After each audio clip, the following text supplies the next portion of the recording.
Hello everyone, welcome to our YouTube channel Akanksha ji सब। आज के इस वीडियो में हम लोग देखेंगे क्लास 8th का हमारा 4th चैप्टर है कृषि। देखिए यहाँ पे थर्ड है क्योंकि एनसीईआरटी जो पुरानी वाली थी उसमें थर्ड है, लेकिन ये 4 वाली अगर आप देखेंगे जो नई एनसीईआरटी है तो ये 4th चैप्टर है कृषि। तो हम इसको पूरा कंप्लीट देखेंगे और इससे जैसे कुछ जो क्वेश्चन बन सकते हैं उसको हम लास्ट में क्वेश्चन देखेंगे। तो हम शुरू करते हैं। देखो सबसे पहले हम यहाँ से देखते हैं, उधर से बस कहानी है, उधर बच्चों के लिए, तो ये हम समझ जाएंगे इधर से। प्लीज़ वीडियो को जरूर से लाइक करिएगा। पौधों से परिष्कृत उत्पाद तक के रूपांतरण में 3 प्रकार की आर्थिक क्रियाएं सम्मिलित हैं। सबसे पहले प्राथमिक, फिर द्वितीयक, फिर तृतीयक क्रियाएं। प्राथमिक क्रिया के अंतर्गत उन सभी क्रियाओं को शामिल किया जाता है जिनका संबंध प्राकृतिक संसाधनों के उत्पादन और निष्कर्षण से है। जैसे हो गया कृषि, मत्स्यन और संग्रहण, इनके अच्छे उदाहरण हैं। द्वितीयक क्रियाएं, देखो द्वितीयक जो क्रियाएं हैं इन संसाधनों के प्रसंस्करण से संबंधित है। इस्पात, विनिर्माण, डबल रोटी पकाना, कपड़ा बुनना, इन क्रियाओं के उदाहरण हैं।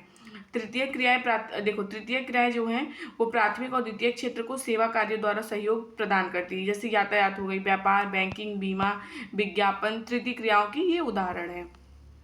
एक चीज बहुत पूछता है, कृषि कैसा है, मतलब कैसा क्रिया। तो कृषि वाला जो है एक प्राथमिक क्रिया है। फसलों, फलों, सब्जियों, फूलों को उगाना और पशुधन पालना इसमें शामिल है। विश्व में 50% लोग कृषि से संबंधित क्रियाओं में संलग्न हैं। भारत की 2/3 जनसंख्या अब तक कृषि पर क्या है, निर्भर है। अनुकूल स्थलाकृति, देखो अनुकूल स्थलाकृति मृदा और जलवायु कृषि क्रियाकलाप के लिए अनिवार्य है। जिस भूमि पर फसलें उगाई जाती है कृषिगत भूमि कहलाती है। आप मानचित्र में देख सकते हैं, देखो भी हम आपको दिखाते हैं। कृषि क्रियाकलाप विश्व के उन्हीं प्रदेशों पर संकेंद्रित है जहाँ फसलें उगाने के लिए उपयुक्त कारक विद्यमान। देखो कृषि तो वही होगा ना जहाँ पे अच्छे लैंड होंगे, यानी भूमि होगा और पानी वगैरह का सुविधा होगा, तभी तो हो पाएगा। नहीं तो फिर जहाँ जिस तरह का कृषि हो सकता है, मतलब कि जैसे पहाड़ी क्षेत्रों में क्या क्या उगाया जाएगा ये। अब एक चीज़ आप इसको देखिए, ये यहाँ से हर बार क्वेश्चन आता है। एक क्वेश्चन तो आप अपना यहाँ से मान के चलिए, जो एग्रीकल्चर होता है इसमें कौन, एग्रीकल्चर के अंतर्गत क्या होता है, कृषि होता है, मृदा की जुताई, फसलों को उगाना, पशुपालन का विज्ञान एवं कला, इसे खेती भी कहते हैं। सेरीकल्चर, देखो सेरीकल्चर जो है रेशम उत्पादन है। रेशम के कीटों का वाणिज्यिकी पालना या कृषक की मतलब आय में पूरक हो सकता है। देखो सेरीकल्चर हम कैसे, ये सारे हम भूल जाएंगे, कल्चर में अच्छे से पता है। सेरीकल्चर हम कैसे नहीं बोलेंगे। सबसे पहले आप देखो श से हो रहा है और यहाँ रेशम में भी स है और यहाँ फिर से के बाद री आ रहा है, तो यहाँ पे भी रह है और यहाँ पे भी रह है। तो इस तरह से अगर आप कनेक्ट करके याद करोगे तो नहीं भूलोगे। तो सेरीकल्चर हो गया, ये रेशम उत्पाद से संबंधित। अब पीसी कल्चर आता है। पीसी कल्चर क्या होता है, ये मत्स्य पालन होता है। जैसे विशेष रूप से निर्मित तालाबों और पोखरों में मत्स्य पालन यानी मछली पालना जो हो गया। अब इसको हम कैसे याद करेंगे, पी से पीसी कल्चर हो गया मत्स्य या पालन। देखो तो इसको याद रखिएगा, जहाँ पे मतलब मछलियाँ वगैरह, ये प से हो गया, ये प से। विटिकल्चर, ये अंगूर की खेती है। विटिकल्चर का याद रखिएगा, ये अंगूर की खेती, इसको दार्शा कृषि भी कहते हैं, सॉरी दार्शा कृषि भी कहते हैं, याद रखिएगा। विटिकल्चर किससे, अंगूर से संबंधित। हॉर्टिकल्चर उद्यान से संबंधित है। हॉर्टिकल्चर किससे, उद्यान से। उपयोग के लिए मतलब सब्जी, फल फूल को उगाने के लिए किया जाता है। कृषि तंत्र, कृषि या खेती को एक तंत्र के रूप में देखा जा सकता है। इसके महत्वपूर्ण निवेश बीज, उर्वरक, मशीनरी और श्रमिक है। जुताई, बुआई, जैसे सिंचाई, निराई, कटाई, मतलब इसकी कुछ क्रियाएं हैं। इस तंत्र के निर्गतों के अंतर्गत फसल, उन, डेयरी और कुक्कुट उत्पाद आते हैं। कृषि के प्रकार, विश्व में विभिन्न, देखो विश्व में विभिन्न कृषि के तरीके से की जाती है। भौगोलिक दशा, उत्पादन की मांग, श्रम और प्रौद्योगिकी स्तर के आधार पर कृषि दो मतलब मुख्य प्रकारों में बांटी जाती है। कौन कौन सी, निर्वाह कृषि और वाणिज्यिक कृषि। निर्वाह कृषि क्या है, इस प्रकार की कृषि परिवार की आवश्यकता को पूरा करने के लिए की जाती है। पारंपरिक रूप से कम उपज प्राप्त करने के लिए निम्न स्तरीय प्रौद्योगिकी और व्यापारी श्रम का उपयोग किया जाता है। निर्वाह कृषि को पुनः गहन निर्वाह कृषि और आदिम निर्वाह कृषि में वर्गीकृत किया जा सकता है। गहन निर्वाह कृषि, देखो गहन निर्वाह कृषि में किसान के छोटे भूखंड पर आधारित औजार और जैसे औजार हो गए और अधिक श्रम से खेती करता है। अधिक धूप वाले दिनों में उपयुक्त जलवायु और उर्वरक मृदा वाले खेत, एक वर्ष में एक से अधिक फसल उगाई जा सकती है। चावल मुख्य फसलें होती हैं यहाँ की। अन्य फसलों में गेहूँ, मक्का, दलहन, तिलहन। गहन निर्वाहन, देखो गहन निर्वाहन जो है कृषि दक्षिणी और दक्षिणी पूर्वी और पूर्वी एशिया की संघनन जनसंख्या वाले मानसूनी प्रदेशों में प्रचलित है, वहाँ पे होता है। आदिम निर्वाह कृषि में स्थानांतरित कृषि और चलवासी पशुचारण शामिल है। देखो स्थानांतरित कृषि, जिसको हम झूम कृषि के भी नाम से जानते हैं, ये क्वेश्चन बहुत इंपॉर्टेंट है। ये तो सबसे ज्यादा किस कहाँ पे क्या बोलते हैं, पहले हम इसको देखते हैं।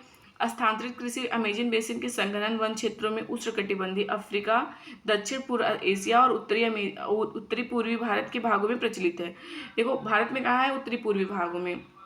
ये भारी वर्षा वनस्पति के तीव्र पुनर्जनन वाले क्षेत्र है। वृक्षों को काटकर जलाकर भूखंड को साफ किया जाता है, तब राख को मृदा में मिलाया जाता है तथा मक्का, रतालू, आलू, कशावा जैसी फसलों को ही उगाया जाता है। भूमि की उर्वरता को समाप्ति के बाद भूमि को छोड़ दी जाती है। कृषक नए भूखंड पर चला जाता है। स्थानांतरित कृषि को कर्तन या दहन कृषि के रूप में भी जाना जाता है, इसका नाम याद रखिएगा। अब देखो कहाँ पे, अब ये जो स्थानांतरित कृषि है ना, हर जगह पे इसका अलग अलग नाम है। जैसे देखो अब आपका नाम का मान लो, घर पे कालू मालू होगा, बाहर कुछ और सुंदर सा नाम होगा स्कूल का, तो इस तरह से। अब झूमिंग कृषि कहाँ पे होती है? उत्तर पूर्वी भारत में। आपसे क्वेश्चन पूछेगा झूमिंग कृषि कहाँ पे होती है, तो उत्तर पूर्वी भारत में। मिल्पा कहाँ होता है? मैक्सिको। अब देखो इसको हम कैसे भूल याद करेंगे, यम से मिल्पा हो गया और म से मैक्सिको हो गया, याद रखिएगा। म से मैक्सिको, मी से मिल्पा, इसको जरूर से याद रखिएगा। फिर उसके बाद रोका। रोका जो है ब्राजील में। देखो इसमें कैसे आ ब्रा, ये जो आ रहा है इसमें रा आ रहा है ना बोलने पे, र इस पे भी आ रहा है। और लद्दाख ये मलेशिया। मलेशिया देखो कैसे, लद्दाख इसको कैसे बोलेंगे क्योंकि इसमें भी ला आ रहा है, तो ये मलेशिया हो गया। यहाँ पे इन लोग को स्थानांतरित कृषि को अन्य नाम से जानते हैं। जलवासी पशुचारण सहारा के अर्ध शुष्क और प्रदेशों में, मध्य एशिया, भारत के कुछ भागों जैसे राजस्थान, जम्मू कश्मीर में प्रचलित है। इस प्रकार की कृषि में पशुचारक अपने पशुओं के साथ चारे और पानी के लिए एक स्थान से दूसरे स्थान पर निश्चित मार्गों में घूमते हैं। इस प्रकार की गतिविधि जलवायु बाधाओं और भूभाग की प्रतिक्रिया स्वरूप उत्पन्न होती है। पशुचारक मुख्यतः भेड़, ऊंट, मवेशी, याक, बकरियां पालती। ये पशुचारक और उनके परिवार के लिए दूध, मांस, ऊन, खाल, अन्य उत्पाद क्या करते हैं? उपलब्ध कराते हैं। वाणिज्यिक कृषि देखो, वाणिज्यिक कृषि में फसल उत्पादन में पशुपालन बाजार में विक्रय हेतु किया जाता है। इसमें विस्तृत कष्ट क्षेत्र और अधिक पूंजी का उपयोग किया जाता है। अधिकांश कार्य मशीनों के द्वारा किया जाता है। वाणिज्यिक कृषि में वाणिज्यिक अनाज कृषि, मिश्रित कृषि और रोपड़ कृषि भी शामिल है। वाणिज्यिक अनाज कृषि में फसलें वाणिज्यिक मतलब है कि बिजनेस के योग से उगाई जाती है, कि उसको बेचना ही है मुझे। गेहूं, मक्का समान रूप से उगाई जाने वाली फसल। उत्तरी अमेरिका, यूरोप, एशिया के शीतोष्ण घास के मैदान में वाणिज्यिक कृषि अनाज कृषि के क्षेत्र मतलब कि प्रमुख क्षेत्र हैं। ये क्षेत्र सैकड़ों हेक्टेयर के बड़े पैमानों फार्मों से युक्त विरल आबादी वाले, अत्यधिक ठंड वर्धन काल को बाधित करती है और केवल एक ही फसल उगाई जा सकती है। और मिश्रित कृषि में क्या है? मिश्रित कृषि में भूमि का उपयोग भोजन व चारे की फसल उगाने, पशुधन पालने के लिए किया जाता है। यह यूरोप, पूर्वी संयुक्त राज्य अमेरिका, अर्जेंटीना, दक्षिण पूर्वी ऑस्ट्रेलिया, न्यूजीलैंड और दक्षिण अफ्रीका में प्रचलित है। रोपड़। रोपड़ कृषि जो है ना, ये वाणिज्यिक कृषि का एक प्रकार है जहाँ चाय, कहवा, काजू, रबड़, केला अथवा कपास की एक फसल उगाई जाती है। इसमें बृहद पैमाने पर श्रम और पूंजी की आवश्यकता होती है। उत्पादन का प्रसंस्करण, देखो ये क्वेश्चन बहुत आया है कॉफी वाला आपसे। देखो मैं अभी आपको 2024 का ही पेपर कराऊंगी, आप देख लेंगे क्वेश्चंस। यह श्रम पूंजी की आवश्यकता वाले उत्पाद का प्रसंस्करण खेती पर ही निकट के कारखाने में किया जाता है। इस प्रकार कृषि में परिवहन जाल के विकास का अनिवार्यता है। रोपड़ कृषि के मुख्य क्षेत्र विश्व के उष्णकटिबंधीय प्रदेशों में पाए जाते हैं। जैसे मलेशिया में रबड़, ये याद रखिएगा, यहाँ से क्वेश्चन आ चुका है। मलेशिया में रबड़, ब्राजील में कहवा, भारत और श्रीलंका में चाय इसके उदाहरण हैं। रोपड़ कृषि में है ना बहुत ज़्यादा श्रम की ज़रूरत होती है। और ये कैसा मतलब जलवायु में होता है, तो ये जलवायु याद रखिएगा मतलब उष्णकटिबंधीय प्रदेश में होती है। जैसे मलेशिया में रबड़, ब्राज़ील में कहवा, भारत और श्रीलंका में चाय। मुख्य फसलें, अब यहाँ से बहुत क्वेश्चंस आते हैं। 2024 की मैं आपको प्रीवियस ईयर क्वेश्चंस दिखाऊंगी। बढ़ती हुई जनसंख्या की आवश्यकताओं को पूरा करने के लिए विविध प्रकार की फसलें उगाई जाती हैं। फसलें कृषि आधारित उद्योगों के लिए भी कच्चे माल की आपूर्ति करती है। गेहूँ, चावल, मक्का, बाजरा मुख्य खाद्य फसलें हैं। जूट और कपास रेशेदार फसल है, एकदम याद रखिएगा इसको। जूट और कपास क्या है? रेशेदार। चाय का हुआ पेय फसल, ये स्टेट में पूछा था चाय कैसा हुआ है, तो ये पीने वाला है, ये इसको याद रखिएगा। चावल, देखो चावल कैसे जलवायु में होता है, क्वेश्चन आया था। तो यह विश्व की मुख्य खाद्य फसल है। यह उष्णकटिबंधीय और उपोष्णकटिबंधीय प्रदेश का मुख्य आहार है। चावल के लिए उच्च तापमान, अधिक आर्द्रता एवं वर्षा की आवश्यकता होती है। यह फसल चीका युक्त जलोढ़ मृदा में, याद रखिएगा, जलोढ़ मृदा में जिसमें जल को रोकने की क्षमता हो, में सर्वोत्तम ढंग से बढ़ती है। चीन चावल में उत्पादन अग्रणी है। इसके बाद भारत आता है, चीन के बाद फिर जापान, श्रीलंका और मिस्र।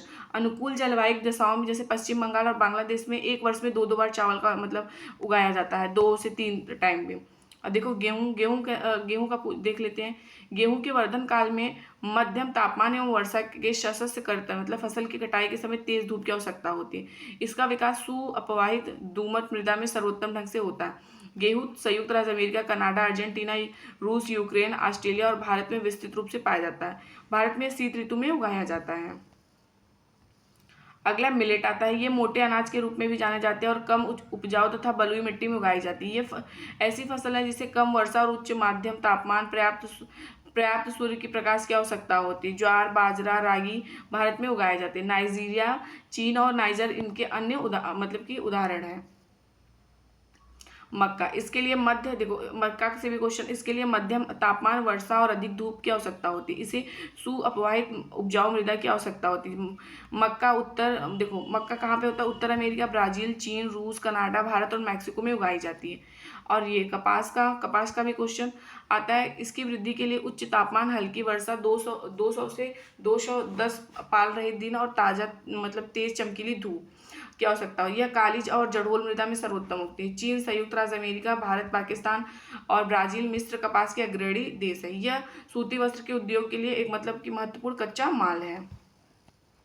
पटसन का भी देख लो। पटसन को सुनहरा रेशा कहते हैं। सबसे पहले तो आपसे यही क्वेश्चन पूछ लेगा, सुनहरा रेशा किसको बोलते हैं? तो पटसन को बोलते हैं। यह जलोढ़ मृदा में अच्छे ढंग से विकसित होता है और कौन सी मृदा में? जलोढ़ मृदा में। इसे उच्च तापमान, भारी वर्षा, आर्द्र जलवायु की आवश्यकता है। यह फसल उष्णकटिबंधीय क्षेत्रों में उगाई जाती है। भारत और बांग्लादेश पटसन के अग्रणी उत्पादक हैं। कॉफी देखते हैं। इसके लिए गर्म एवं आर्द्र जलवायु और सुप्रवाहित दोमट मृदा की आवश्यकता होती है। इस फसल की वृद्धि के लिए पर्वतीय ढाल अधिक उपयुक्त होती है। ब्राजील कॉफी का अग्रणी देश है। इसके पश्चात कोलंबिया और फिर भारत है। सबसे पहले ब्राजील में। ठीक है, चाय के बारे में देख लेते हैं। चाय तो हम लोग का बहुत फेवरेट होता है। बागानों में उगाई जाने वाली एक पेय फसल। इसकी कोमल पत्तियों की वृद्धि के लिए ठंडी जलवायु, वर्ष भर समवितरित उच्च वर्षा की आवश्यकता होती है। इसके लिए सुअपवाहित दोमट मृदा और मंद ढाल की आवश्यकता होती है। पत्तियों को चुनने के लिए अधिक संख्या में श्रमिकों की आवश्यकता होती है। कृषि का विकास संबंधित बढ़ती जनसंख्या की बढ़ती मांग को पूरा करने के लिए कृषि के उत्पादन को बढ़ाने की दिशा में किए जाने वाले प्रयासों से है। यह कई तरीकों से प्राप्त किया जा सकता है, जैसे बोए गए क्षेत्र में विस्तार करके, बोई जाने वाली फसलों की संख्या बढ़ाकर, सिंचाई सुविधाओं में सुधार करके, उर्वरक और उच्च उपज देने वाले बीजों का प्रयोग के द्वारा। कृषि का मशीनरीकरण भी कृषि के विकास का एक अन्य पहलू है। कृषि के विकास का एक चरम लक्ष्य खाद्य सुरक्षा को बढ़ाना है। कृषि का विकास विश्व के विभिन्न भागों में विभिन्न गतिविधियों से हुआ है। देखो, अधिक जनसंख्या वाले विकासशील देश अधिकतर गहन कृषि करते हैं। यह छोटी जोतों पर समांतर जीविका उपार्जन के लिए फसलें उगाई जाती हैं। बड़ी जोतें वाणिज्यिक कृषि के लिए अधिक उपयुक्त होती है, जैसे संयुक्त राज्य अमेरिका, कनाडा, ऑस्ट्रेलिया। आओ हम दो फार्म, एक भारत और दूसरा संयुक्त राज्य अमेरिका के वस्तु स्थिति को मतलब कि जाने और सहायता करें। देखिए कहाँ पे सबसे ज़्यादा कृषि होता है। भारत का एक फार्म। उत्तर प्रदेश के गाजीपुर जिले में आदिलाबाद का एक छोटा सा गांव है। मुन्ना लाल इस गांव का एक छोटा किसान है, जिसके पास लगभग 1.5 हेक्टेयर का एक फार्म है। उसका आवास मुख्य गांव में है, मतलब उसका घर जो है वह अधिक उपज देने वाले बीजों को बाजार से वर्षों के एकांतर पर खरीदता है। उसकी भूमि उर्वर है और वह 6 वर्ष से कम 2 फसलों में समान गेहूं, चावल, दाल उगाता है। किसान अपने मित्र और बुजुर्गों के साथ सरकारी कृषि अधिकारियों से कृषि कार्यों के संबंध में सलाह लेता है। वह अपने खेत की जुताई के लिए भाड़े पर ट्रैक्टर लेता है। यद्यपि उसके कुछ मित्र अभी भी बैल से खेतों को जोतने के परंपरागत विधि का प्रयोग करते हैं। समीप के खेत में एक नलकूप है, जिसे वह अपने खेत की सिंचाई के लिए भाड़े पर लेता है। मुन्ना लाल के पास 2 भैंस और कुछ मुर्गियां भी हैं। वह निकट के शहर में स्थित सहकारी भंडार में दूध बेचता है। वह वहाँ का एक सदस्य है। सहकारी समिति उसके जानवरों के लिए चारे के प्रकार, पशुधन स्वास्थ्य के सुरक्षात्मक उपाय और कृत्रिम गर्भाधान के संबंध में भी सलाह देती है। कृषि के विविध कार्यों में परिवार के सभी सदस्य उसकी सहायता करते हैं। कभी कभी वह बैंक या कृषि सहकारी समिति से बीजों की उच्च उपज वाली किस्मों और औजारों को खरीदने के लिए ऋण लेता है। वह अपने उत्पादन के निकट शहर में स्थित मंडी में बेचता है। अधिकांश किसानों के पास भंडारण सुविधाओं की कमी होती है, इसलिए वे अनुकूल ना होने पर अपने उत्पादों को बेचने के लिए विवश होते हैं। हाल के वर्षों में सरकार ने भंडारण की सुविधाओं के विकास के कुछ कदम उठाए हैं। जैसे संयुक्त राज्य अमेरिका का बिग फार्म देख लेते हैं। संयुक्त राज्य अमेरिका में एक फार्म का औसत आकार भारतीय फार्म की तुलना में बहुत बड़ा होता है। संयुक्त राज्य अमेरिका में एक पारूपिक का फार्म जो होता है वो 250 हेक्टेयर होता है। किसान सामान्यतः फार्म में रहता है। मक्का, सोयाबीन, गेहूं, चुकंदर यहाँ उगाई जाने वाली महत्वपूर्ण फसलें हैं। संयुक्त राज्य अमेरिका के मध्य पश्चिम में स्थित आयोवा राज्य के एक किसान जो होरन के पास 300 हेक्टेयर भूमि है वह अपने खेत में मक्का तब उगाता है जब वह आश्वस्त होता है कि मृदा और जल संसाधन इस फसल की आवश्यकताओं को पूरा कर देंगे। फसल को नुकसान पहुंचाने वाली पीड़कों पर नियंत्रण के लिए पर्याप्त उपाय किए जाते हैं। समय समय पर वो मृदा के नमूनों को मृदा परीक्षण प्रयोगशाला में जांच के लिए भेजता है, उसमें पर्याप्त पोषक है या नहीं। ये परिणाम जो होरन को वैज्ञानिक उर्वरक कार्यक्रम की योजना बनाने में मदद करते हैं। उसका कंप्यूटर उपग्रह से जुड़ा हुआ जो उसे उसके खेत की यथार्थ तस्वीर देता है। यह रासायनिक उर्वरकों और पीड़कनाशकों के अनुसार प्रयोग करने में उसकी मदद करती है। वहाँ ट्रैक्टर, बीज बोने की मशीन, समतल संयुक्त हार्वेस्टर, थ्रेशर का उपयोग कृषि के संबंधित विविध क्रियाओं में होता है। अनाज स्वचालित अन्न भंडार में संचित किए जाते हैं अथवा बाजार अभिकरणों मार्केट एजेंसियों को भेजे जाते हैं। संयुक्त राज्य अमेरिका में किसान एक व्यवसायी की तरह काम करता है, ना कि खेतिहर किसान की तरह। ये डिफरेंस है भारत और कि अमेरिका के फार्म में। अब हम इससे बनने वाले क्वेश्चंस को देखते हैं। पहला जो क्वेश्चन है वो है एग्रीकल्चर शब्द की उत्पत्ति किससे हुई, तो ये लैटिन से हुई। इसका राइट आंसर ऑप्शन ए है। अगला है जिनका संबंध प्राकृतिक संसाधनों के उत्पादन और निष्कर्षण से उन सभी क्रियाओं को शामिल किया जाता है किसमें, प्राथमिक क्रिया में, तो इसका राइट आंसर ऑप्शन ए है। अगला निम्नलिखित में कौन द्वितीय क्रिया है, तो द्वितीय क्रिया देखो कौन है, इस्पात विनिर्माण, कपड़ा बुनना, डबल रोटी पकाना, तो इसका राइट आंसर ऑप्शन डी है। अगला निम्नलिखित में कौन तृतीय क्रिया के अंतर्गत शामिल है, तो कौन है, व्यापार है, यातायात है, बैंकिंग है, तो इसका राइट आंसर ऑप्शन डी है। देखो आपको क्वेश्चन इसलिए करा दे ताकि आप गलत ना करो। जिस भूमि पर फसलें उगाई जाती है वो भूमि क्या कहलाती है, तो कृषिगत भूमि कहलाती है। मैं आपको 6 से लेके 8 तक की एक मैराथन वीडियो कराऊंगी, इसमें चैप्टर वाइज पूरा आपको थ्योरी कराऊंगी, वो वीडियो जरूर से देखिएगा, सारे सब्जेक्ट के कराएंगे हम। अगला क्वेश्चन है किस प्रकार की कृषि में रासायनिक खादों के स्थान पर जैविक खाद और प्राकृतिक कीटनाशी का उपयोग किया जाता है, तो वो किया जाता है जैविक कृषि में, तो इसका राइट आंसर ऑप्शन बी है, जैविक कृषि में किया जाता है। अगला है निम्नलिखित में से कृषि यानी खेती के महत्वपूर्ण निवेश है, कौन से है, बीज है, श्रमिक है, उर्वरक है, तो इसका राइट आंसर ऑप्शन डी है। अगला है भौगोलिक दशाओं, उत्पाद की मांग, श्रम और प्रौद्योगिकी के स्तर के आधार पर कृषि को कितने भागों में बांटा गया है, तो दो, तो इसका राइट आंसर ऑप्शन ए है। अगला है किस प्रकार की कृषि कृषक परिवार की आवश्यकताओं को पूरा करती है, तो किस प्रकार की, तो निर्वाह कृषि थी। अगला है किस कृषि में किसान एक छोटे भूखंड पर आधारित कि साधारण औजार और अधिक श्रम से खेती करता है, तो कौन से, गहन निर्वाह कृषि में। अगला है गहन निर्वाह कृषि दक्षिण पूर्वी एशिया संघनन जनसंख्या वाले किस प्रदेश में होता है, तो कैसा प्रदेश था, मानसूनी प्रदेश। अगला है आदिम निर्वाह कृषि सम्मिलित है कहाँ पे, देखो इसमें कौन कौन सा है, चलवासी पशुचारण भी है और स्थानांतरित भी है, याद रखिएगा। आदिम निर्वाह में स्थानांतरित किसी बात है, चलवासी पशुचारण भी, तो इसका राइट आंसर ऑप्शन सी है। अगला है स्थानांतरित कृषि को किस कृषि के रूप में जाना जाता है, तो कौन सा होता है, कर्तन और दहन के नाम से जाना जाता है। निम्नलिखित में से स्थानांतरित कृषि को कहाँ पे क्या कहा जाता है वो बताना। देखो सबसे पहले ये देख लो, अमेजन बेसिन के संघनन वाले क्षेत्र में होता है, देखो ये तो एकदम सही बात है। उष्णकटिबंधीय अफ्रीका में भी होता है, दक्षिण पूर्व एशिया में, उत्तरी भारत में भी होता है, तो इसका राइट आंसर ऑप्शन डी होना चाहिए क्योंकि ये सारे सही हैं। अगला है किस प्रकार की कृषि में पशुचारक अपने पशुओं के साथ चारे और पानी के लिए एक स्थान से दूसरे स्थान पर निश्चित मार्गों में घूमता है, तो कहाँ पे, चलवासी पशुचारण में, तो इसका राइट आंसर ऑप्शन ए है। अगला है किस कृषि में फसल उत्पादन और पशुपालन बाजार में विक्रय हेतु किया जाता है, तो किसमें, वाणिज्यिक कृषि में, तो इसका राइट आंसर ऑप्शन सी है। अगला है वाणिज्यिक कृषि में किसे शामिल किया जाता है, तो किसको किया जाता है, वाणिज्यिक अनाज कृषि को, मिश्रित कृषि को, रोपड़ कृषि को, तो इसका राइट आंसर ऑप्शन डी है। अगला निम्नलिखित में कौन सा वाणिज्यिक अनाज कृषि के प्रमुख क्षेत्र है, तो कौन कौन सा है, उत्तरी अमेरिका के शीतोष्ण घास के मैदान, यूरोप के शीतोष्ण घास के मैदान, एशिया के शीतोष्ण के घास के मैदान, तो इसका राइट आंसर ऑप्शन डी है। अगला क्वेश्चन निम्नलिखित फसलों में कौन सा रोपड़ फसल का उदाहरण है, तो कहवा, चाय और केला, तो ये तो सही है। रोपड़ कृषि के मुख्य क्षेत्र विश्व के कौन से प्रदेश में पाया जाता है, तो उष्णकटिबंधीय, अभी हमने देखा है इसके बारे में। अगला निम्नलिखित में से कौन सा सम्मिलित नहीं है, सबसे पहला आता है खाद्य फसलें, तो गेहूं, चावल, मक्का, बाजरा हो गए। रेशेदार फसल जूट, कपास हो गए। पेयजल, चाय, कवा। दलहन फसल तिल और सरसों थोड़ी होती है। दलहन फसल चना हो गया, मटर हो गया, ये आते हैं। मोटे अनाज के रूप में किसे जाना जाता है, तो मिलेट को जाना जाता है, अभी हमने देखा था, तो इसका राइट आंसर ऑप्शन सी है। अगला क्वेश्चन है किस फसल के लिए काली मिट्टी सर्वोत्तम मानी जाती है, तो किसके लिए मानी जाती है, तो कपास के लिए। अगला है किस फसल को कॉर्न के नाम से जानते हैं, तो कॉर्न के नाम से हम किसको जानते हैं, तो भाई देखो हम लोग ये मक्का को ही तो जानते हैं कॉर्न के नाम से। किसको सुनहरा रेशा कहते हैं, तो हमने अभी देखा था पटसन को सुनहरा रेशा के नाम से जाना जाता है। काफ़ी कहाँ का मतलब प्रमुख उत्पादक है, तो ब्राज़ील का है। उसके बाद आता है हमारा क्वेश्चन जो है कृषि में, नहीं ये भी नहीं, देख लेती हूँ सारे क्वेश्चन। जूट की फसल प्रमुखतः कहाँ पे होती है, देखो ये बिहार के दृष्टि से दिया हो तो किशनगंज पूर्णिया में। बिस्कोमान उपलब्ध कराती क्या, किसानों को खाद बीज। तो हमारे ये चैप्टर समाप्त हुआ। अगर आपको नोट्स लेना हो तो ज़रूर से नोट्स ले लीजिएगा। नोट्स की प्राइस 21 रुपये है। आप कमेंट जरूर से करिएगा, कमेंट बॉक्स में मैं नंबर दे दूंगी, उस पर व्हाट्सअप करिएगा। आपको साथ में SST पेडागोजी भी मिल जाएगा और चैप्टर वाइज पूरे क्वेश्चन मतलब कि मिल जाएंगे सारे थ्योरी। तो वीडियो को लाइक करिएगा, चैनल को सब्सक्राइब। Thank you.